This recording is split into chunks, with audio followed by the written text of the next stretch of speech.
Alright, so I have an article up here from Deadline. It's on archive because you'll see why in a second. Infantile love for Batman and other superheroes could be precursor to fascism. Comic legend Alan Moore warns. That's why, because it's fucking stupid. Alan Moore, I used to think Alan Moore was like very intelligent, very smart, because based on the comics I read of his when I was younger. Then I've seen interviews with him and just seeing the way he talks. I don't care about people like make fun of the way he looks because he looks like a homeless man. I don't care about that.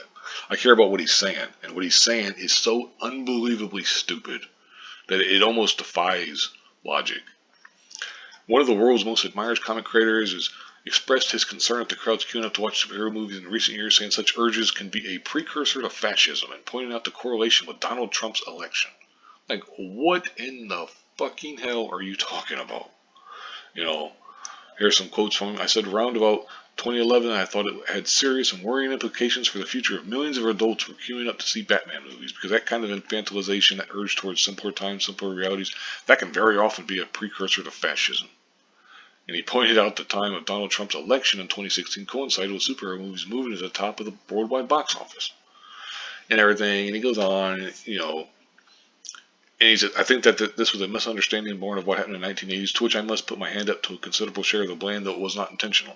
When things like Watchmen were first appearing, there was an awful lot of headlines saying comics had grown up. I tend to think that no, comics hadn't grown up. There were a few titles that were more adult than people were used to. But the majority of comic titles were pretty much the same as they'd ever been. It wasn't comics growing up. I think it was more comics meeting the emotional age of the audience coming the other way.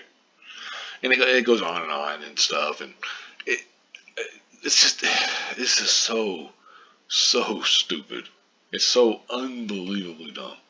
You know, I will always love and adore the comics medium, but the comics industry and all the stuff attached to it just became unbearable and everything. And it's like basically, because he was talking about, says why he's done with both comics and the huge global industry that he did so much himself to transform. And okay, I guess that's it. But it's like of course, you could always say because it's from the Guardian. It's like, well, I'll go to the Guardian and read the shit. Why am I fucking reading it on your website? All you're doing is talking about what he said. But anyway, it's just Alan Moore talking about comics could be a precursor to fascism, and then trying to correlate it to Donald Trump. Like, oh my God, dude, you sound like such an idiot. Like seriously, like this is that kind of like, ironic that The Handmaid's Tale is talked about right here, because there's another show that tries to appear intelligent and highbrow, but is actuality fucking idiocy, just masquerading as entertainment. It's fucking dumb. That's neither here nor there, I guess. I'll stick to Alan Moore, but like I said, I used to think Alan Moore was smart, but now it's like you've lost the plot.